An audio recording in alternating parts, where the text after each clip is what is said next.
Қайырлы күн, құрметті әріптестер. Бүгінгі студияда номер 48-ші жалпы орта білім беретін мектептің бастауыш сынып мұғалімі, педагог зерттеуші Қайырбекова Индира Нұрмұхановна. Сабақ ұстаз бен оқушы арасындағы рухани әрі танымдық байланыс алаңы. Жақсы ұйымдастырылған сабақ оқушының ой өрісін дамытып, өмірге деген көзқарасын кеңейтеді. Ұстаз үшін әрбір сабақ шәкірт бойындағы қабілетті ашудың, талантты танудың қадамы. Ұстаз болу – бұл тек сабақ беру емес, бұл өзіңді ұмытып, өзгеге шын жүректен жарық болу. Бүгінгі ақпаратта өзімнің сабағыма шолу жасап, қолдаған әдіс-тәсілдерді назарларыңызға ұсынамын. 3-ші сынып қазақ тілі сабағы. Тақырыбы сын есім. Сабақтың тақырыбы мен мақсаты жаңартылған білім мазмұнына сай нақты, өлшенетін және оқушының танымдық дағдысын дамытуға бағытталған. Мақсаттар оқу мақсаттарына сай қалыптастырылған және тапсырмалар соған сәйкестендірілген. Сонымен қатар, сабақта біртұтас тәрбие бағдарламасы кіріктіріліп, ұлттық құндылықтарда дәріптелді. Сабағым 3 бөлімнен тұрады. Сабақтың басы психологиялық дайындық, топқа бөлу, өткен материалды қайталау. Сабақтың ортасы жаңа білімді меңгерту, тапсырмалармен жұмыс сергіту сәті. Сабақтың соңы бекіту, үй тапсырмасы және кері байланыс. Сабақтың басталу кезеңінде психологиялық дайындық жүргізіліп, оқушылармен жылы қарым-қатынас құрып, позитивті атмосфера қалыптастырдым. Сабақта оқушыларды топқа бөлу үшін ұлттық құндылықтарымыздың бірі киіз үй моделін қолдандым. Киіз үймен топқа бөле отырып, өткен сабаққа шолу жасалынды. Сөз таптары сабақтың өзегі болғандықтан, топқа бөлудің өзі оқушылардың фондық білімін белсендіреді. Мысалы, зат есімге байланысты сұрақ болса, сол оқушы зат есім тобына барып отырады. Сын есімнің сұрақтары, мысал келтір. Сын есімнің сұрақтары қандай, қай деген сұрақтар қойылады. Мысалы, жасыл тақта, қандай тақта, жасыл тақта. Жақсы, жарайсың.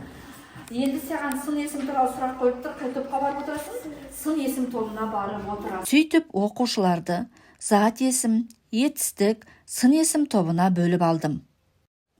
Сабақ барысында берілген тапсырмаларды орындап, киіз үйді сабақ соңына дейін жиһаздармен жабдықтадық. Қазақша киіз үй жиһаздарын жинау геймификация элементі.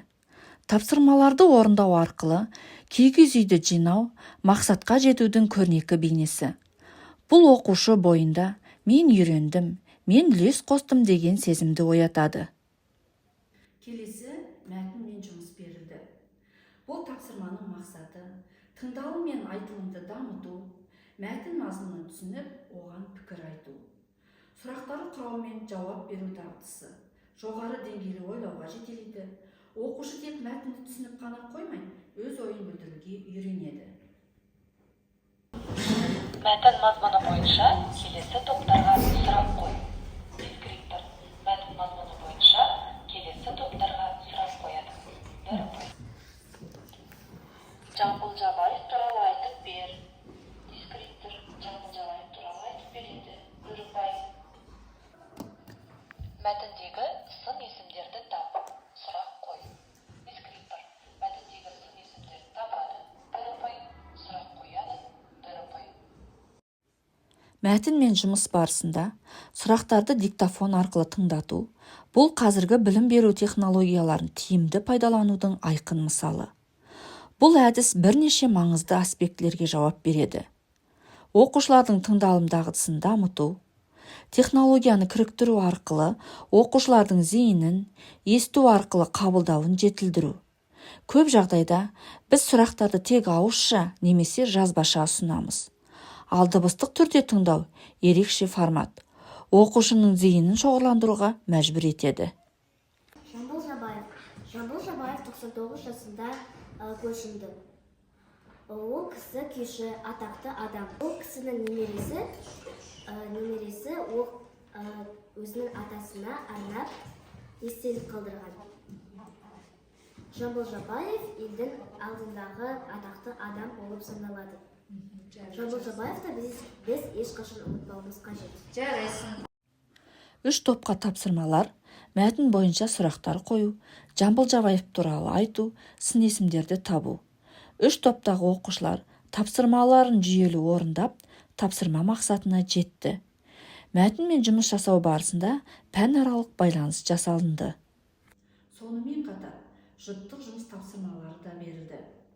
Бұл тапсырма оқушылардың мәтін түрін ажыратуын және мәтіннен сын есімдерді тауып, олардың қандай заттың белгісін білдіріп тұрған түсінуіне көмектесті.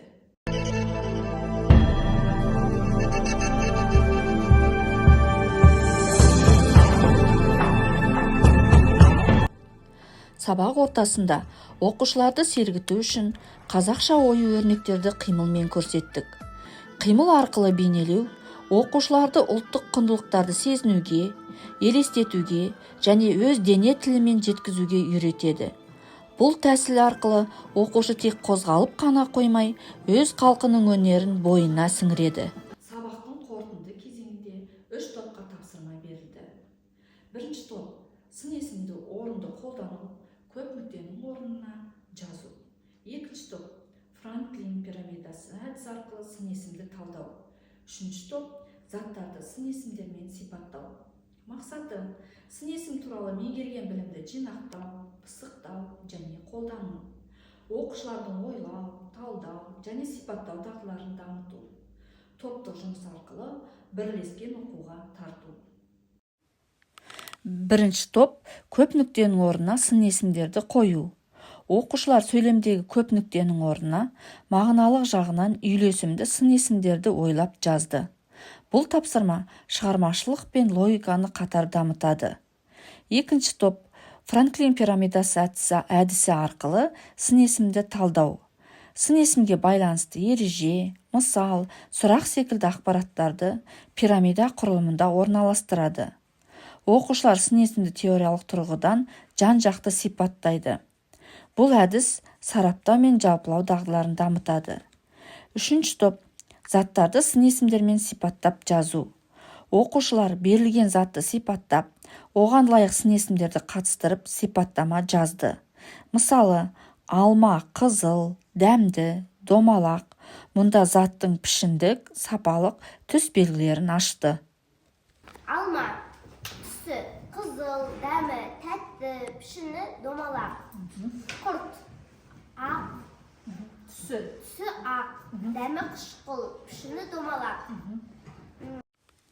Осылайша оқушылар тапсырмаларын жүйелі орындап, тапсырма мақсатына жетті. Маған қазақ тіл сабағы өте ұнады. Өзіме 9 ұпай жинадым. Өз көңіл күйімді өте жақсы деп белгіледім. Жақсы, рахмет.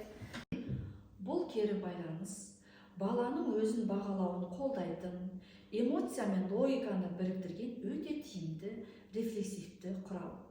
Ол оқушылардың сабақты түсіну деңгейін анықтауға ғана емес, олардың көңіл күйі мен сенімділігін бағалауға да мүмкіндік береді.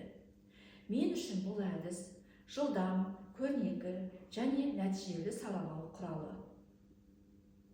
Мен сабағымда сын есім туралы білімді тереңдетіп, оны мәтінмен, сөйлеммен, сөйлеу барысында қолдандық. Сұрақтар құрастырып, жауап беріп, мәтіннен қажетті сөздерді тауып, оқушылар бір-біріне қолдау көрсетіп жұмыс жасады. Әр топ тапсырмаларды шебер орындап, өз ойларын ашық жеткізе білді. Оқушылардың белсенділіктері мен ынталарына риза болдым. Сабақ мақсатына жеттік. Сіздерге ұсынған ақпараттар легі осымен тәмам. Назарларыңызға рахмет. Келесі кездескенше.